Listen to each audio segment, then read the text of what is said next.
Guys, this is Bhavana and welcome to cognitive platform. आज हम लोग डिस्कस करेंगे एक नए टॉपिक के बारे में जिसका नेम है एक्टिव वॉइस। वॉइस ये बोलना ज्यादा अच्छा होगा, ठीक है। वॉइस, तो वॉइस का मतलब क्या होता है? सबसे पहले तो ये जाने हम कि वॉइस का मीन्स क्या है, वॉइस को कहते क्या है। तो वॉइस का मतलब है वाच्य, ठीक है। तो ये सब तो आपको जनरल सी चीजें पता है, आपको नॉलेज है इसके बारे में कि वॉइस क्या होता है, ठीक है।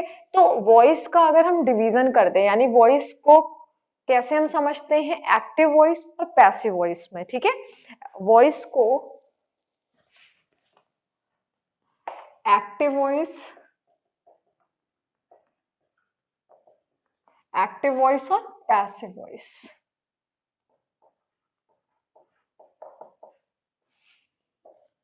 लेकिन ये दोनों, ये सब पढ़ने से पहले हम लोग ये डिस्कस करेंगे कि मैं इसको लिख दे रही हूँ, इसको हिंदी में बोलते हैं वाच्य।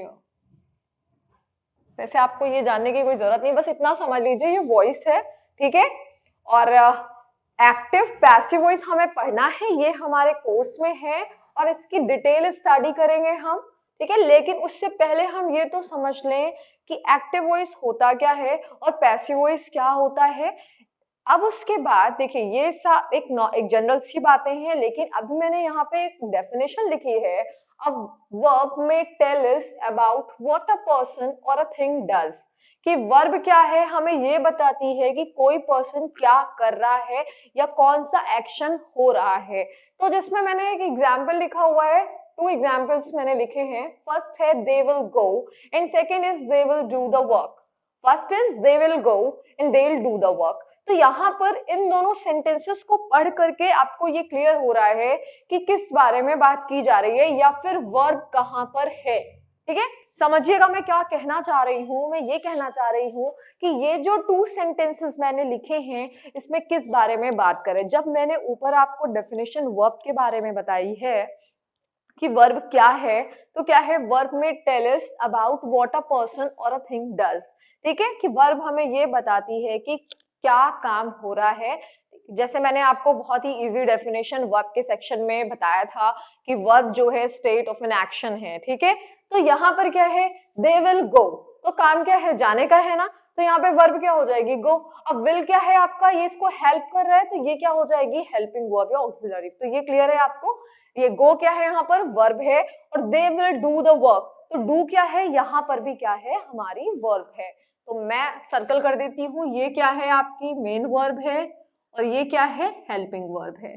तो देखिए, एक्टिव पैसिव को इसी तरीके से समझ करके हम बहुत इजी बनाएंगे।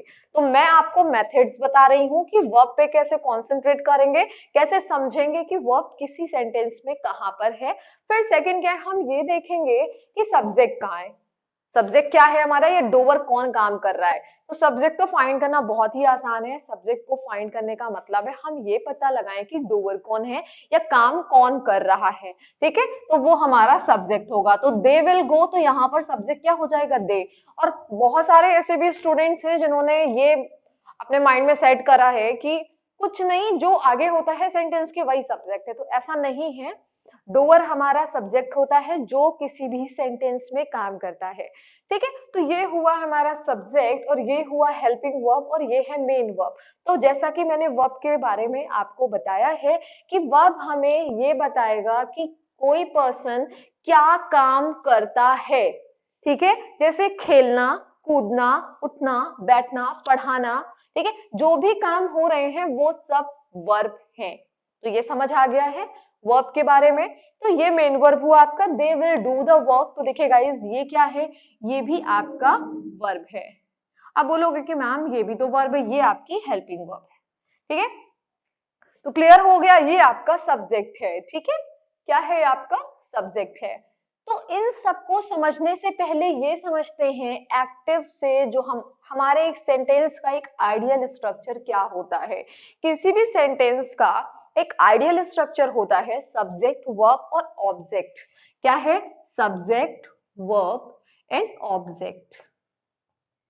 यानी कि सेंटेंस में सब्जेक्ट, वर्ब और ऑब्जेक्ट अगर दिया होगा तभी हम उस सेंटेंस को, ठीक है, पैसिव वॉइस में चेंज कर पाएंगे।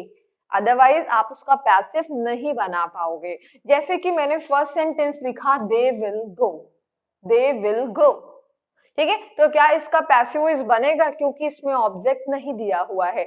मींस ट्रांजिटिव वर्ब का ही पैसिव बनता है, इन ट्रांजिटिव वर्ब्स का पैसिव नहीं बनता। यहाँ पर वर्ब लिखने का मतलब मेरा आपको वर्ब पढ़ाना नहीं था, इनफैक्ट आपको ये बताना था कि वर्ब की डेफिनेशन क्या है, एक बार फिर से समझा दूं और फिर आपको ये बताऊं कि ट्रांजिटिव और इंट्रांजिटिव वर्ब्स होती क्या है, ठीक है। तो ये तो मैंने आपको वर्ब, जब मैं वर्ब पढ़ा रही थी तो मैंने आपको क्लियर किया कि ट्रांजिटिव वर्ब्स और इंट्रांजिटिव वर्ब्स क्या होती हैं। फिर भी मैं एक बार यहाँ पर ट्रांजिटिव वर्ब को एक्सप्लेन करूंगी और आप बहुत ही ध्यान से सुनिएगा, क्योंकि मोस्ट इंपॉर्टेंट पार्ट है। आपको एक्टिव पैसिव का भी समझ आएगा जब आप इन बातों को अच्छे से समझेंगे। तो चलिए मैं बताती हूँ। तो देखिए, ट्रांजिटिव वर्ब क्या बताया मैंने कि हम लोग पढ़ेंगे भी किसके बारे में, समझेंगे ट्रांजिटिव वर्ब्स के बारे में। ट्रांजिटिव वर्ब्स या ट्रांजिटिव वर्ब क्या है?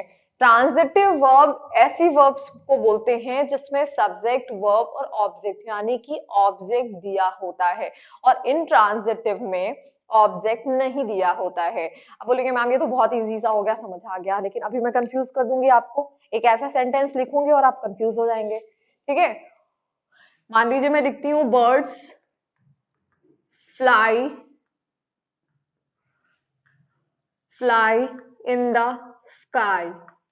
तो बोलोगे मैम बिल्कुल आसान सा है, वर्ड्स में ये हो जाएगा हमारा सब्जेक्ट, फ्लाई क्या है हमारा वर्ब है, और ये इन क्या है, अब ये तो आपको पता ही है प्रेपोजिशन है। स्काई क्या है, स्काई हमारा, यहाँ पे कुछ ऐसे स्टूडेंट्स होंगे जो बोलेंगे मैम ये ऑब्जेक्ट है, तो बिल्कुल भी नहीं। अगर आप इसे ट्रांजिटिव वर्ब बोल रहे हैं तो गलत हो जाएगा, क्योंकि ट्रांजिटिव वर्ब मैंने आपको बताया है ऐसी वर्ब को बोलते हैं जिसका एक, जो सेंटेंस के आइडियल स्ट्रक्चर को फॉलो करती हैं, जिसमें सब्जेक्ट, वर्ब और ऑब्जेक्ट होता है, और ये हमारा ऑब्जेक्ट नहीं है, ठीक है, ये हमारा ऑब्जेक्ट नहीं है। जब ये ऑब्जेक्ट नहीं है तो क्या इसका पैसिव बनेगा गाइस? नहीं बनेगा, ठीक है। मैं क्या समझाने की कोशिश कर रही हूँ कि अगर इसमें ऑब्जेक्ट नहीं दिया हुआ है तो इसका पैसिव नहीं बनेगा। तो बोलो मैम कैसे नहीं बनेगा? क्योंकि ऑब्जेक्ट ही नहीं है। तो ऑब्जेक्ट फाइंड करने के लिए मैंने एक ट्रिक बताई थी आपको। ट्रिक ये थी कि कैसे समझते हैं कि ऑब्जेक्ट है या नहीं, तो हम वर्ब से क्वेश्चन पूछते हैं व्हाट का और whom का। क्या क्वेश्चन? वर्ब से क्वेश्चन पूछेंगे, और ऐसे भी स्मार्ट स्टूडेंट्स हैं जो सब्जेक्ट से भी क्वेश्चन पूछने लगते हैं कि सब्जेक्ट क्या मैम मिल तो गया स्काई।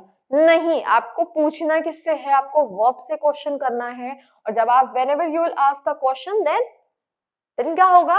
आपको रिस्पॉन्स मिल जाएगा, ठीक है। तो सबसे पहले क्वेश्चन किससे पूछेंगे? वर्ब से क्वेश्चन पूछेंगे। पहला क्वेश्चन वर्ब से क्वेश्चन पूछिए। वर्ब से आपने क्वेश्चन पूछा व्हाट, तो व्हाट का जब आपने क्वेश्चन किया तो आपको रिस्पॉन्स मिला, ठीक है। क्या रिस्पॉन्स मिला? व्हाट, क्या कुछ रिस्पॉन्स मिल रहा है? स्काई नहीं, ठीक है, सॉरी यहाँ पे whom होगा। सेकंड क्या है? whom होगा। तो whom का जब आप क्वेश्चन करोगे तो क्या फिर से कोई रिस्पॉन्स मिला? किसको? नहीं मिला। तो ये क्या है आपका? ये आपका ट्रांजिटिव वर्ब ना हो करके इंट्रांजिटिव है। और ये वर्ब, जब मैं वर्ब पढ़ा रही थी उसमें भी मैंने आपको पूरा verb linking, verb transitive verb, intransitive verb, ठीक है, कैसे समझते हैं मॉडल्स को, तो ये सब मैंने आपको डिस्कस किया है। अगर आपने नहीं देखा है आप देख लीजिएगा और इसे डीप पर जाके समझिएगा।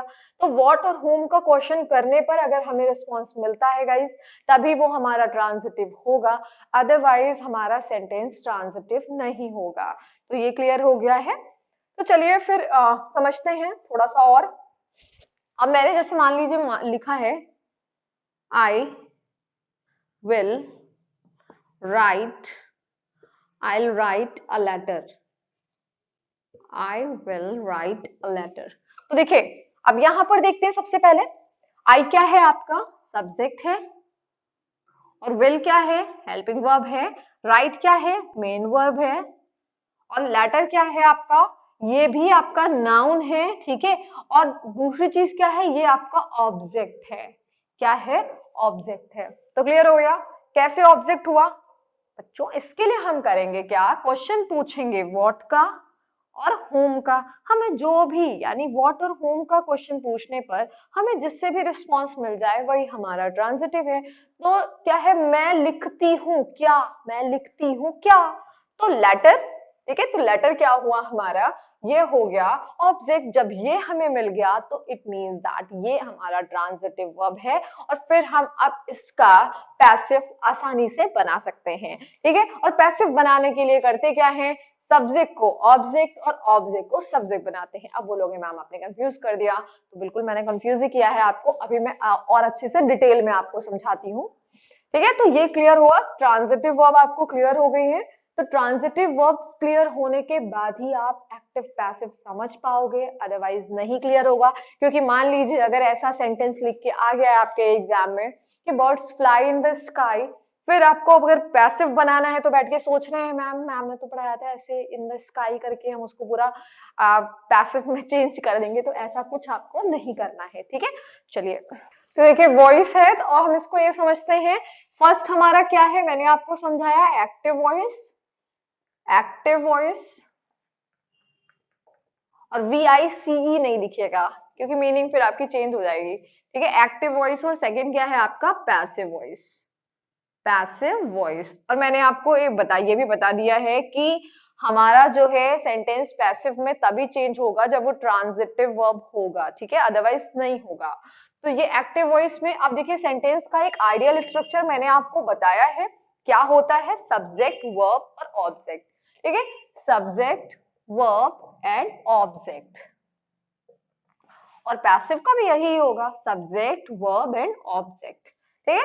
तो अब क्या है, एक्टिव वॉइस में जो वर्क है हमारा वो डोअर के अकॉर्डिंग हो गया, यानी जब सेंटेंस में जो वर्क है वो डोअर कर रहा है, ठीक है, तो वो क्या है हमारा, वो हो जाएगा पैसिव वॉइस। लेकिन एक्टिव वॉइस और पैसिव वॉइस में ऑब्जेक्ट पर डिपेंड करेगा, ठीक है। तो क्लियर हो गया कि नहीं, ये क्या है, एक्टिव वॉइस में जब हमारा जो वर्क है वो सब्जेक्ट वो हमारा डोअर करता है, और पैसिव में क्या होगा, वो ऑब्जेक्ट पे डिपेंड करेगा। यानी कि अगर हम एक्टिव को पैसिव में चेंज करेंगे तो सब्जेक्ट क्या बन जाएगा हमारा, ऑब्जेक्ट, और ऑब्जेक्ट क्या बन जाएगा, चलिए इधर लिखते हैं थोड़ा सा, एक सेंटेंस है हमारा, सब्जेक्ट, आइडियल स्ट्रक्चर मैंने लिखा, सब्जेक्ट वर्ब और ऑब्जेक्ट लिखा, ठीक है, ये हुआ हमारा एक्टिव। अब एक्टिव को अगर हमें पैसिव में बनाना है तो हम क्या करेंगे, ऑब्जेक्ट को बनाएंगे सब्जेक्ट और सब्जेक्ट को बनाएंगे ऑब्जेक्ट, और जस्ट इससे पहले हम क्या लगाएंगे, बाई लगाएंगे। तो ये क्लियर हुआ, ये आप बना लीजिएगा अपनी नोटबुक में क्योंकि बहुत ही इंपॉर्टेंट है, समझना इजी हो जाएगा आपके लिए, ठीक है। सब्जेक्ट वर्ब ऑब्जेक्ट, जब हमें इसका पैसिव बनाना होता है तो ऑब्जेक्ट को हम सब्जेक्ट बनाते हैं, सब्जेक्ट को हम ऑब्जेक्ट बनाते हैं, और इससे पहले हम बाई लगाते हैं। तो ये क्लियर हो गया। एक्टिव वॉइस में जो हमारा सेंटेंस है वो सब्जेक्ट पर डिपेंड होता है, और इसमें क्या है, ऑब्जेक्ट, हमारा जो वर्क है वो ऑब्जेक्ट करता है, ठीक है। तो क्लियर हो गया, ये समझ आ गया एक्टिव और पैसिव वॉइस। अब देखिए, अब ऐसा तो है नहीं कि बस हमने सब्जेक्ट को ऑब्जेक्ट बना दिया, ऑब्जेक्ट को सब्जेक्ट बना दिया, आसान सा है, बाई लगा दिया पहले और हो गया, बिल्कुल भी नहीं, अभी इजी नहीं है। हम टेंसेस में भी चेंज करेंगे, और ऐसे भी टेंसेस, 8 टेंसेस का ही आपका एक्टिव से पैसिव पॉसिबल है, और क्या है, 3 टेंसेस का एक्टिव से पैसिव पॉसिबल नहीं है। तो पहले आसान तरीके से, जैसे कि मैंने हमेशा से आपके लिए इंग्लिश को इजी ही बनाया है, तो वो तरीका देखते हैं और कैसे ये भी समझेंगे कि हमें इसे लर्न करना है, ठीक है। तो ये बात हुई हमारे एक्टिव से पैसिव में चेंज करने की। एक्टिव से पैसिव में चेंज करने की बात हुई कि सब्जेक्ट को हम ऑब्जेक्ट बनाते हैं, ऑब्जेक्ट को सब्जेक्ट बनाते हैं, और फिर हम टेंसेस में चेंजेस करेंगे, ठीक है, टेंसेस में क्या करेंगे, चेंजेस करेंगे। लेकिन सबसे पहले हम देखते हैं सेंटेंस कितने टाइप के होते हैं, ठीक है, कैसे किनका हम टाइप्स, तो मैंने आपको बताए हैं कि कितने टाइप्स के होते हैं, इसकी मैंने एक अलग से वीडियो भी बनाई है। तो सेंटेंसेस के टाइप्स में आपको ये क्लियर है कि टाइप्स कितने होते हैं, 4 टाइप्स के जनरली हमारे सेंटेंसेस होते हैं, जिसमें जो फर्स्ट सेंटेंस है आपका असर्टिव है, तो जो आपका पैसिव बनेगा वो असर्टिव सेंटेंसेस का बन सकता है या बनाया जा सकता है, ठीक है। फिर उसके बाद इंट्रोगेटिव है, इंट्रोगेटिव सेंटेंस का भी हम पैसिव बना सकते हैं, बहुत इजीली बन जाएगा। फिर उसके बाद क्या है आपका इम्परेटिव सेंटेंस है, इसका भी पैसिव बन सकता है, ठीक है। तो ये हमारे 3 सेंटेंसेस के ही पैसिव बनेंगे और इन्हें हम आसानी से समझेंगे। तो क्लियर हो गया, चलिए हम लोग लिख के देखते हैं। देखिए अभी मैंने आपको क्या बताया कि हम लोग सेंटेंसेस के बारे में समझेंगे। तो सबसे जो फर्स्ट सेंटेंस है वो क्या है हमारा assertive sentence. Assertive assertive sentence. Assertive sentence का स्ट्रक्चर क्या है, सब्जेक्ट वर्ब, ठीक है। आप अब देखिए ये क्या है, सब्जेक्ट वर्ब, अब उसके बाद ऑब्जेक्ट नॉट भी लग सकता है, ठीक है। यहाँ पर क्या है असर्टिव सेंटेंस में सब्जेक्ट वर्ब या फिर जो भी हम हमें इसकी हेल्पिंग वर्ब डू डज लगाना है, डिड लगाना है, ये हमारे असर्टिव सेंटेंस होते हैं जिनको हम अफर्मेटिव नेगेटिव 2 पार्ट्स में डिवाइड करते हैं। कौन से, अफर्मेटिव और negative. Affirmative second is negative, affirmative and negative. अब उसके बाद क्या है असर्टिव सेंटेंस के बाद आता है हमारा इंट्रोगेटिव। इसे थोड़ा सा समझिएगा, इंट्रोगेटिव सेंटेंस। इंट्रोगेटिव सेंटेंस, तो देखिए इंट्रोगेटिव सेंटेंस को समझते हैं, ऐसे सेंटेंसेस जिसमें क्वेश्चन मार्क होता है कि क्वेश्चन मार्क का साइन होगा और क्वेश्चंस पूछे जाते हैं, ठीक है। तो इंट्रोगेटिव सेंटेंस सबसे पहली चीज तो हेल्पिंग वर्ब से स्टार्ट होते हैं, ठीक है। हेल्पिंग वर्ब से स्टार्ट होगा, फिर सब्जेक्ट होगा, ठीक है। जैसे मान लीजिए ऐसे लिखा हुआ है डज ही गो, तो इसकी आइडेंटिटी बनाना कितना आसान सा हो जाएगा, हेल्पिंग वर्ब होगा, सब्जेक्ट होगा, ठीक है, और फिर क्या हो जाएगा हमारा मेन वर्ब होगा, ठीक है। तो ये क्लियर है, helping verb subject main verb, ठीक है। ऐसे हमारा स्ट्रक्चर बनेगा। लेकिन ये हुआ हमारा फर्स्ट टाइप। सेकंड टाइप क्या होता है, सेकेंड टाइप आपका होता है WH फैमिली, जिसमें WH डज ही गो है। अब इसको चेंज कर लीजिए आप WH फैमिली में, तो क्या हो जाएगा why does he go. Clear हो गया। तो यहाँ पे क्या हो जाएगा, वाई आपका आगे आ जाएगा, तो वाई, फिर उसके बाद यही सेम स्ट्रक्चर रख देंगे, helping verb subject main verb object. Clear हुआ, ये हो गया आपका इंट्रोगेटिव सेंटेंस, जिसमें कि फर्स्ट आपका हेल्पिंग वर्ब से स्टार्ट होगा, सेकंड जो है वो आपका WH फैमिली से स्टार्ट होगा। तो यहाँ पे वाई ना लिख करके आप लिख लीजिए WH फैमिली। क्या लिखिए, WH फैमिली, ठीक है। तो ये क्लियर हो गया, जिसमें थर्ड क्या है हमारा इंपरेटिव सेंटेंस। इंपरेटिव सेंटेंस, ये रहा हमारा इंपरेटिव सेंटेंस। अब इसके लिए सबसे पहले क्या हो जाएगी, जैसे इंपरेटिव सेंटेंसेस क्या होते हैं जिसमें ऑर्डर रिक्वेस्ट कमांड देते हैं, ठीक है। ऐसे सेंटेंसेस हमारे इंपरेटिव सेंटेंसेस होते हैं। और इंपरेटिव सेंटेंस किससे स्टार्ट होंगे, जैसे मैंने बोला गेट आउट, तो हेल्पिंग वर्ब से स्टार्ट होंगे या मेन वर्ब से, ये हमारे मेन वर्ब से स्टार्ट होंगे, ठीक है। और फिर ऑब्जेक्ट हो जाएगा। अब बोलोगे मैम नहीं समझ आया, तो बिल्कुल देखिए क्या लिखा हुआ है, get out, go from here, go from here, ठीक है। तो यहाँ पे चलिए जी कैपिटल कर लेते हैं। तो ये क्या है आपका इंपरेटिव सेंटेंसेस में मेन वर्ब हुआ, ऑब्जेक्ट हुआ, तो ये क्लियर हो गया है।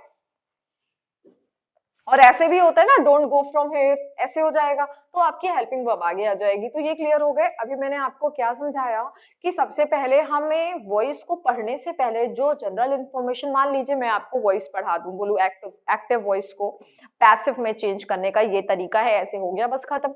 आपको वैसे भी, ठीक है, ऐसे बहुत सारे स्टूडेंट्स हैं जिनको एक्टिव से पैसिव में प्रॉब्लम होगी, तो वो क्लियर आपको नहीं होगा।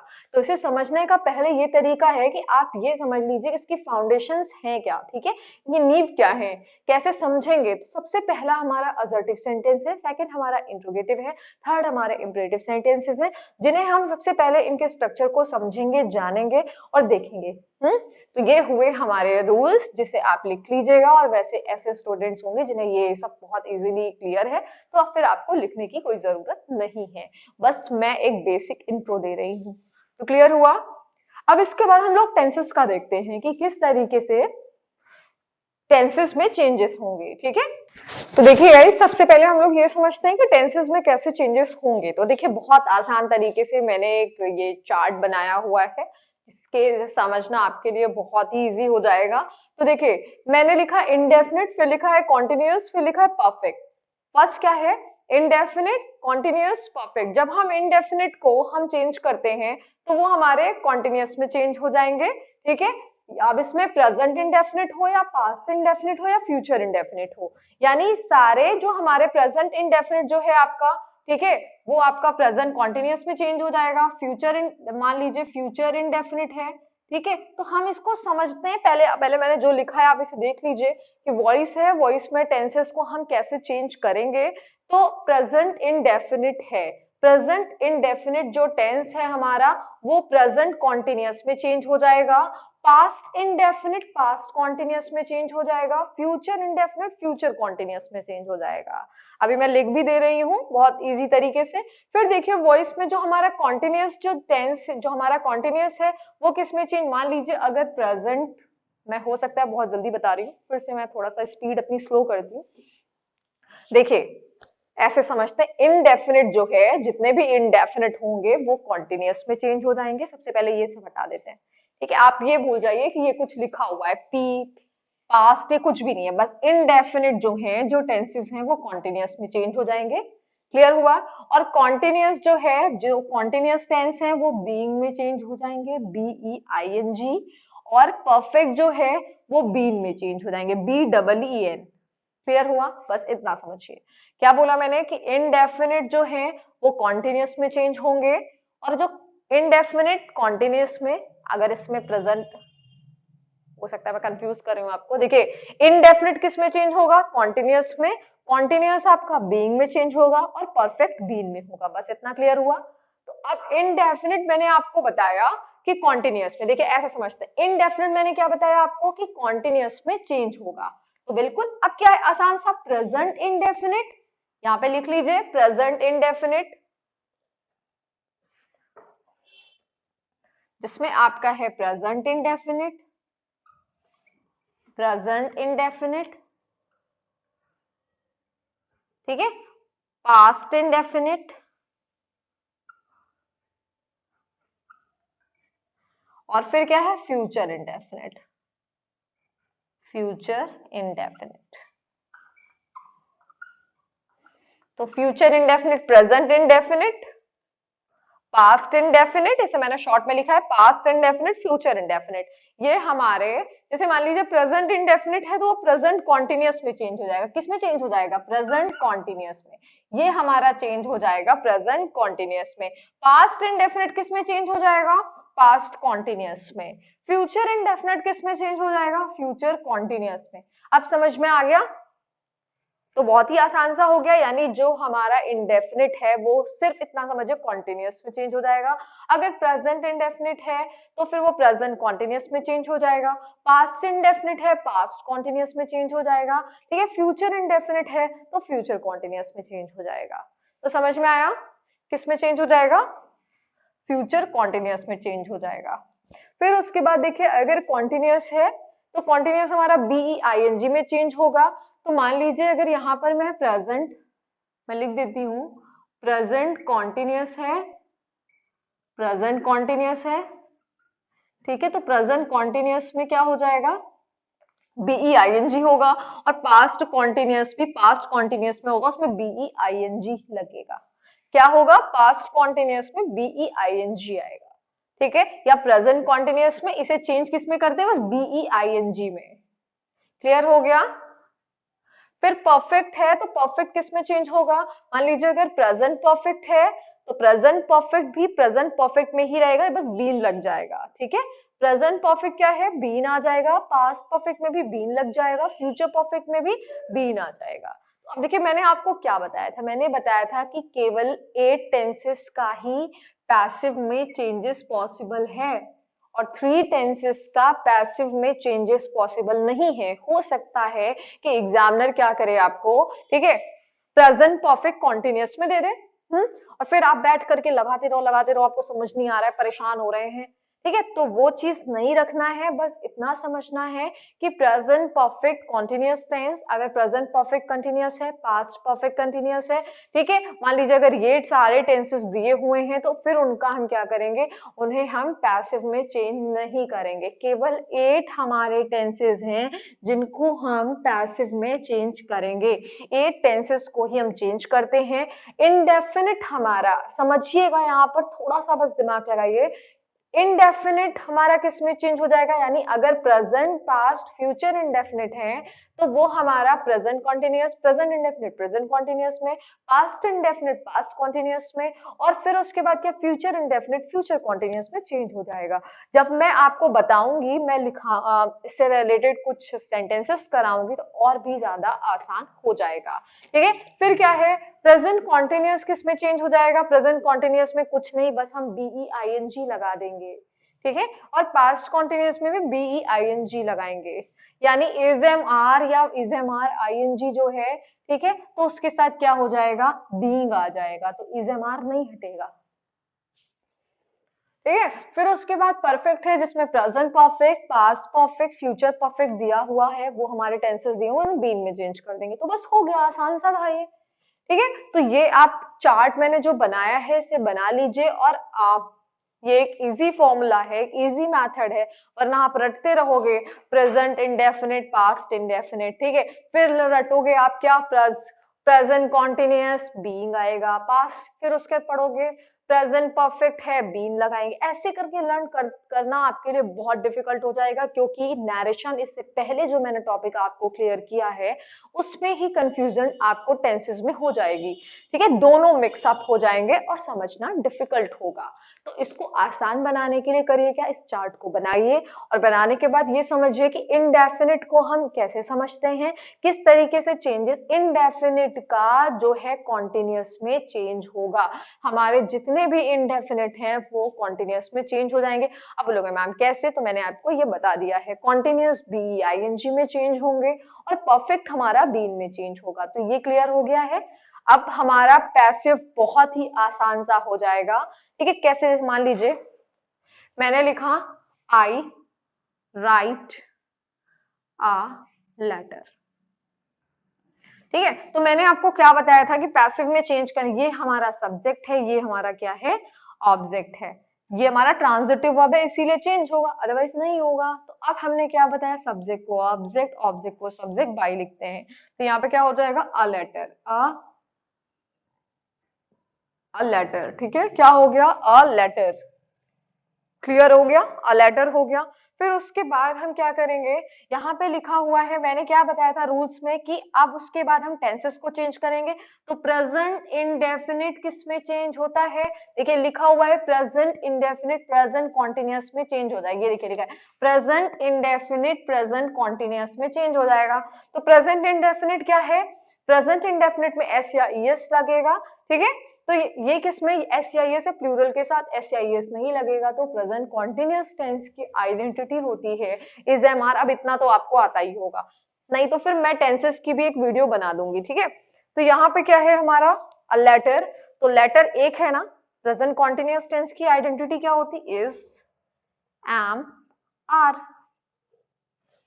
और पैसिव में हमेशा वर्ब की थर्ड फॉर्म लगती है, क्या लगती है, थर्ड फॉर्म आती है। तो अ लेटर, एक लेटर है इज, वो आपकी थर्ड फॉर्म आएगी, ये तो बिल्कुल रूल है, हर एक उसमें पैसिव में चेंज करते टाइम हमें वर्ब की थर्ड फॉर्म यूज करनी है। ठीक है, तो यहाँ पे क्या हो जाएगा, letter is written, a letter is written,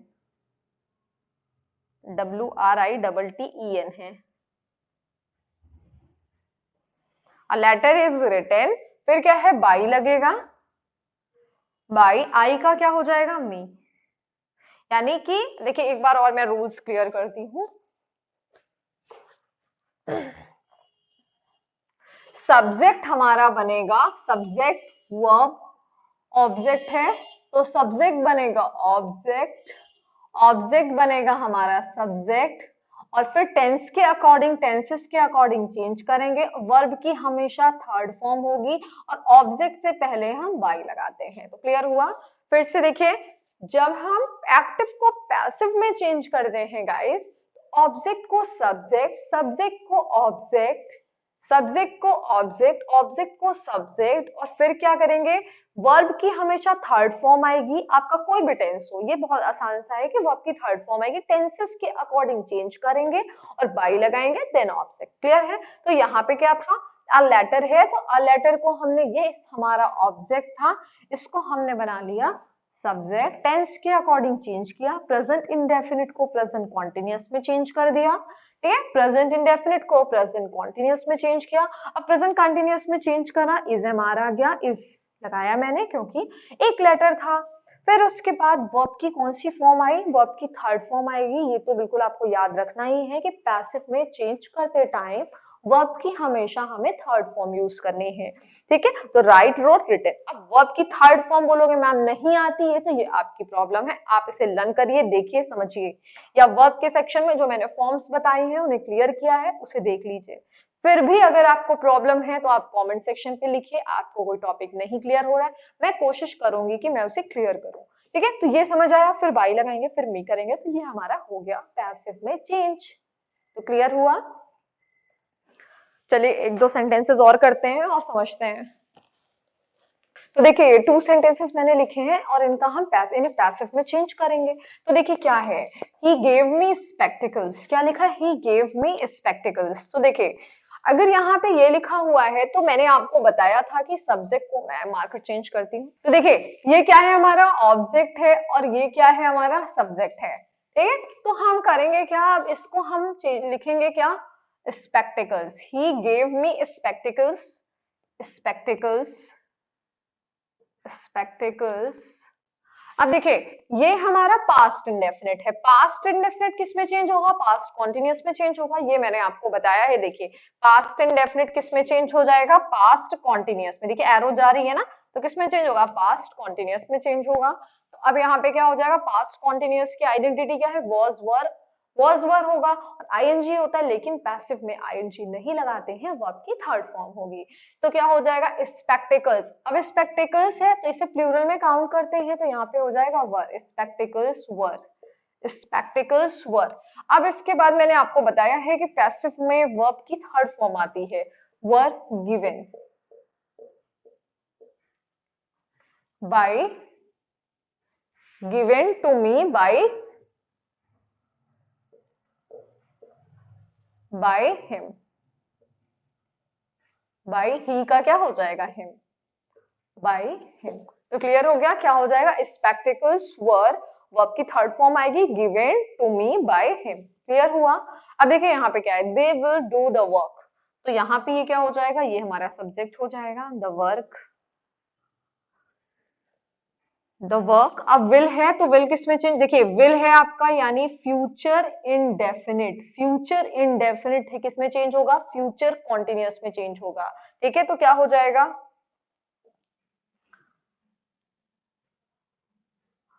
will be, ठीक है, the work will be, will be, मैं थोड़ा सा बड़ा लिखती हूँ, विल बी, ठीक है। अब डू यानी वर्ब की थर्ड फॉर्म आएगी तो क्या हो जाएगा, done, the work will be done by them, work will be done by them. Clear हो गया? क्यों, यहाँ पे ये हमारा बना सब्जेक्ट। अब इसके बाद मैंने आपको बताया कि टेंसेस का चेंज करेंगे, तो टेंस हमारा हुआ प्रेजेंट, ये sorry future indefinite, future indefinite future continuous में चेंज हो जाएगा, तो विल बी कर दिया, वर्ब की थर्ड फॉर्म आएगी, फिर बाई लगाएंगे देन ऑब्जेक्ट। तो अब हमने यहाँ पर ऑब्जेक्ट लगाया, तो ये क्या हो गया, हमारा पैसिव में चेंज हो गया, ठीक है। तो क्या हो जाएगा, the work will be done by them. Clear हुआ? ठीक है, ऐसे ही हम पैसिव में चेंज करेंगे और ये बहुत ही आसान सा तरीका है। अगर आपने ऐसे चेंज करना स्टार्ट किया तो आपके लिए एक्टिव्स को पैसिव में चेंज करना बहुत ही आसान सा हो जाएगा, ठीक है।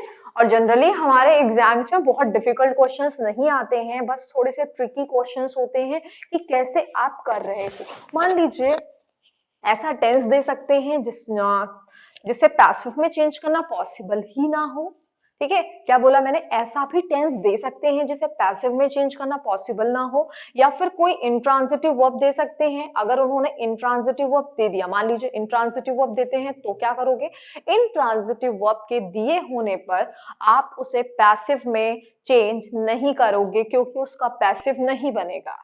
ठीक है, अब आई राइट लिखा है, अब आप इसको चेंज करिए, चेंज कर सकते हो आप नहीं, क्योंकि रीजन क्या है, रीजन ये है कि ये आपका ट्रांजिटिव वर्ब नहीं है, क्योंकि object is not given. If object is not given then passive नहीं बनेगा। ठीक है, तो इसे बिल्कुल अच्छे से समझ लीजिए, और ये बहुत ही इंपॉर्टेंट टॉपिक है। किसी भी आप एग्जाम की प्रिपरेशन कर रहे हो या कर रही हैं आप लोग, तो इसमें ये हमेशा ध्यान में रखो कि ऐसे क्वेश्चंस आने ही आने हैं। ठीक है, कभी कभी टीजीटी पीजीटी के एग्जाम्स में तो 2-3 मार्क्स के क्वेश्चंस एक्टिव पैसिव से ही आ जाते हैं। तो क्लियर हुआ कि पहले एक जनरल जो रूल्स मैंने पढ़ाए, अगर आपको लिखना है तो आप ऐसे लिख लीजिए। ये हुआ आपका, मान लीजिए एक एक्टिव सेंटेंस, इसको पैसिव में चेंज करने के लिए क्या करेंगे, ऑब्जेक्ट को हम क्या बनाएंगे, सब्जेक्ट। ऑब्जेक्ट हमारा बन जाएगा सब्जेक्ट। फिर उसके बाद हम क्या करेंगे, टेंसेस के अकॉर्डिंग चेंज करेंगे। जिस टेंसेस के अकॉर्डिंग हम चेंज करेंगे, उसके बाद हम वर्ब की थर्ड फॉर्म लगाएंगे। देन जो हमारा सब्जेक्ट होगा वो बन जाएगा हमारा, जो हमारा ऑब्जेक्ट होगा वो बनेगा हमारा, ये यहाँ का सब्जेक्ट बनेगा ऑब्जेक्ट। ठीक है, यही मेन है। क्लियर हुआ, ऐसे आप इसे और इजी तरीके से समझ सकते हैं। वैसे तो आप जितनी प्रैक्टिस करोगे आपको वैसे भी क्लियर हो जाएगा, किसी भी रूल्स को इस तरीके से समझने की जरूरत नहीं पड़ेगी। क्या पढ़ा हम लोगों ने, आज हम लोगों ने पढ़ा किसके बारे में, वॉइस के बारे में, और इसकी स्पेलिंग क्या है, VOIC, और दूसरी जो स्पेलिंग अगर आप लिखोगे तो उसकी मीनिंग चेंज हो जाएगी। ठीक है, तो ये हमने पढ़ा, और फिर ये समझा कि कैसे हम एक्टिव को पैसिव में चेंज करते हैं। चेंज करने के लिए सबसे पहले क्या है कि हमारा जो एक सेंटेंस है वो ट्रांजिटिव होना चाहिए, अदरवाइज वर्ब हमारी ट्रांजिटिव वर्ब होनी चाहिए, अदरवाइज नहीं चेंज होगा। फिर हमने ये पढ़ा कि टेंसेस को, सेंटेंसेस कितने सेंटेंसेस चेंज होते हैं, और देन हमने पढ़ा कि किस तरीके से, कैसे उन सेंटेंसेस में हम टेंसेस को चेंज करते हैं। मान लीजिए इंडेफिनिट है तो मैंने आपको बताया इंडेफिनिट कंटिन्यूअस में चेंज होगा। फिर मैंने आपको बताया कि अगर आपका, ठीक है, कंटिन्यूअस दिया हुआ है तो वो बीइंग में आ जाएगा। ठीक है, तो ये सारी चीजें आपने पढ़ी समझी, अब आपकी रिस्पॉन्सिबिलिटी है कि आप इससे रिलेटेड कितनी प्रैक्टिस करते हैं। अगर आप प्रैक्टिस करेंगे तो आप परफेक्शन की तरफ बढ़ेंगे। ठीक है, तो मैं भी कराऊंगी प्रैक्टिस इससे रिलेटेड, और भी बहुत सारे, अभी तो मैंने असर्टिव सेंटेंसेस आपको बताए हैं, भी बहुत कुछ है पढ़ने के लिए, जानने के लिए, समझने के लिए। ओके गाइस, आज के लिए इतना ही, थैंक यू।